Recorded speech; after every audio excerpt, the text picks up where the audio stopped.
అడికి మనం యాక్షన్ పార్ట్లోకి దిగబోతున్నాము. ప్రస్తుతం మనతో పాటు ఉన్నారు తోట భూపాల్ గారు. ఆయన అకాడమీకి అసిస్టెంట్ డైరెక్టర్ అవుట్డోర్. సో మొత్తం outdoor related physical activities, physical training అదంతా కూడా ఆయన పర్యవేక్షణలో జరుగుతూ ఉంటుంది. What you actually call this అండి? మొత్తం ముఖ్యంగా ఈ 1 year అవుట్డోర్ ట్రైనింగ్లో భాగంగా ఒక పోలీస్ ఆఫీసర్, ఒక పర్ఫెక్ట్ పోలీస్ ఆఫీసర్గా తయారు కావాలంటే ఇండోర్ సబ్జెక్ట్తో పాటు అయితే మానసికంగా, శారీరకంగా, దారుణంగా ఉండాలి అంటే ఫిజికల్ ఫిట్నెస్ చాలా పోలీస్ ఆఫీసర్కి అవసరం కావాలి. కాబట్టి దానిలో భాగంగా వాళ్ళకి మార్నింగ్ 6 నుంచి 8 o'clock వరకు మార్నింగ్ పీటీలో భాగంగా ఒక టోటల్గా మనకు ఒక 9 yearsలో 10 km రన్స్ ఒక 10 సార్లు, ఒక 20 సార్లు 5 km రన్ చేయించడం. రోజు కూడా ఫిజికల్ ఎండ్యూరెన్స్లో భాగంగా వాళ్ళకి రోజు కూడా 3 kilometers రన్నింగ్ చేయించిన తర్వాత వాళ్ళకి ఫిజికల్ యాక్టివిటీస్ అయితే 1 minute డ్రిల్ కావచ్చు. 1 minute డ్రిల్లో ఫైర్మెన్ లిఫ్టింగ్ అయితేనేమి, షటిల్ రన్ అయితేనేమి, తర్వాత స్క్వాడ్ డ్రిల్ అయితేనేమి.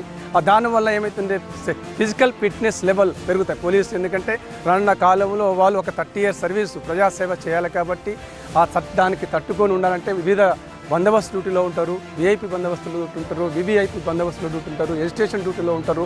తట్టుకొని ఒక్కొక్కసారి మధ్యాహ్నం భోజనం లేకుండా కూడా డ్యూటీ చేయాలి. కాబట్టి మరి అదేవిధంగా మన యొక్క ఇంతకుముందు ఇప్పుడంటే మనకి నక్సలిజం ప్రాబ్లం లేదు కాబట్టి ఆపరేషన్ తక్కువ ఉన్నాయి. కాబట్టి ఆపరేషన్ డ్యూటీలు చేయాలంటే మన యొక్క బ్యాగ్ను, మన యొక్క అవర్సాక్ను, మన యొక్క వాటర్, మన యొక్క డ్రై ఫుడ్ని మనమే తీసుకుంటూ ఒక విలేజ్ని టచ్ చేయకుండా ఒక 10 kilometers, ఒక 20 kilometers ఆపరేషన్ డ్యూటీలో మనం నడవాలి అని అంటే ఈ యొక్క పోలీస్ ఫిజికల్ ఫిట్నెస్ చాలా ఎంతో అవసరం. దానిలో భాగంగానే మా యొక్క ప్రేతమ డీజీ గారు అయితేనేమి, మా డైరెక్టర్ మేడం గారు అయితేనేమి వాళ్ళకంటూ ఒక బ్లాక్ సెల్ ఏర్పాటు చేసి దానిలో భాగంగా వాళ్ళకి ఈ యొక్క ఫిజికల్ ట్రైనింగ్ ఇప్పిస్తున్నాం మేడం. దాంట్లో ఇప్పుడు వర్టికల్ రోప్ అంటే ఏంటంటే మన హ్యాండ్స్ యొక్క బలం. ఒకవేళ ఆపరేషన్ డ్యూటీలో కానీ వాగులు కానీ వరదలు కానీ వచ్చినప్పుడు మనం ఏ విధంగా ఆటంకాలను అధిగమిస్తూ ముందుకు సాగిపోవాలి, ఒకవేళ దారి లేని సమయంలో రోప్ తోటి ఏ విధంగా మనం దాటాలి, ఆ ఉద్దేశంతో రోప్ క్లైంబింగ్ కానీ, తర్వాత చిన్నప్స్ కానీ, అక్కడ బీమ్ ఉంటుంది, ఆ బీమ్ అయితేనేమి, తర్వాత షటిల్ రన్ అయితేనేమి, ఫైర్మెన్ లిఫ్టింగ్ అయితేనేమి, తర్వాత స్క్వాడ్ డ్రిల్ అయితేనేమి, ఇవన్నీ కూడా చేస్తున్నాను. ఓ వావ్, రైట్. సో మొత్తం 24 అంశాలను ఇప్పుడు మా ముందు మీరు ప్రదర్శించబోతున్నారు.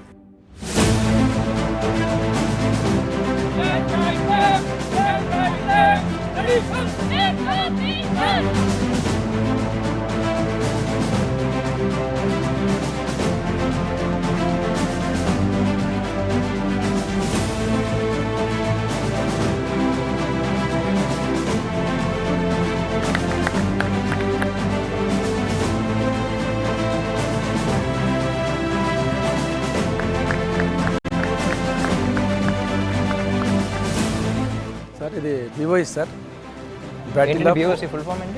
Battle obstacles assault course.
Come on. Jump.